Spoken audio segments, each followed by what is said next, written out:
So here we go. Here is a summary of my Monaco weekend, and as promised earlier, I will put the prices in, in text in the bottom as we go along. I won't include flights out, and I won't necessarily include accommodation because it is absolutely down to you where you stay. Although where I stayed was really nice. But anyway, let's start. So as mentioned at the beginning, I came out here to do 3 days to do the Friday free practice, which I did on a yacht through Monaco Grand Prix. The yacht was called Sawyer Moore. It's a 55-foot Beneteau. It was an absolutely beautiful yacht. The food was very nice, although it was a little bit stop and go. Unfortunately, they served the main food during the sort of main practice session, which was a bit weird. But I'd recommend it. But the downside is a lot of people on board, all they wanted to do was drink as much champagne as they wanted to. Now, if that's your thing, absolutely go for it, but it's definitely not a family thing. And it was enjoyable, but I'm glad I didn't do it on the Saturday or the Sunday.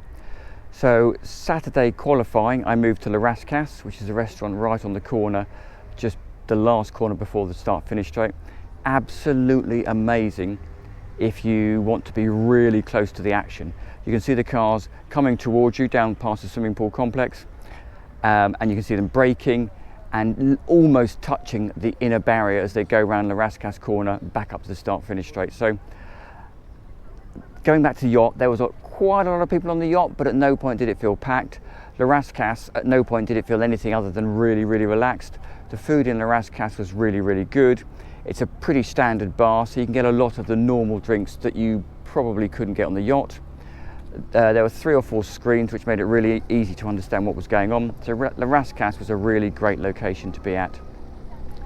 And Sunday Grand Prix, I was in the Shangri-La apartments. And if you've seen the video, you'll see the views. It is just spectacular.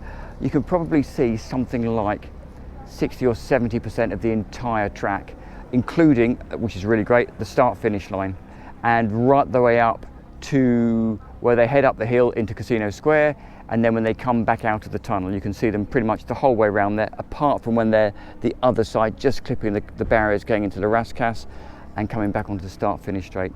Shangri-La Apartments was beautiful. It was effectively someone's apartment in Monaco, which is really nice. The food was incredible. Like we had breakfast, snacks between breakfast and dinner, lovely dinner, and then sort of afternoon tea snacks as well. Again, a free bar, a decent selection of food, lovely, lovely accommodation. And with the TV, it was really, I would suggest personally, if I was going to do it again, I would just come for the Grand Prix and I would stay in the Shangri-La Apartments. You are a way away from the action. You can see a lot, but you know, it's probably, for someone of my age, it's probably the best place to go. We had some rain on Saturday, so I was glad I didn't go into the grandstand. My final tip is if you're looking for accommodation, it's much better to stay the other side, so the Italian side of Monaco, because trying to get the trains back to Nice or Villefranche, where I was staying, can take 2 or 3 hours just to queue to get on the train.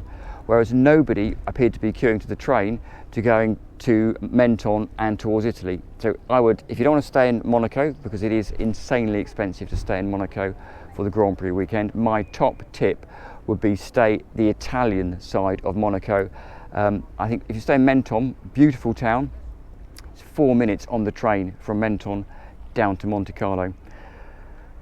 And the other thing I did, which I think is a really good idea, is if you're just coming for 1 day, come the day before and work out how you're going to get yourself around, because all of the streets are closed pretty much.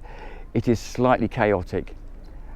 But for the money I spent, which I said I'll put it all down in the bottom because I can't exactly remember, but for the money I spent, the fact that it included food, I didn't buy any drinks, I didn't buy any food other than obviously evening meals after the event. So that's my version. I wouldn't say I did it the cheapest way. I certainly didn't do it the expensive way, but I did it what I think was sensible, mid-priced. And for me, as a race fan and a Monaco fan and a yacht fan, I think it represented really good value for money. So I hope you've liked it. It's a bit of an unusual one for what we do normally, but do please like and subscribe. Thank you very much for watching, and I will leave you with a finishing view of Villefranche-sur-Mer, which has been absolutely fantastic. I'll see you next time round.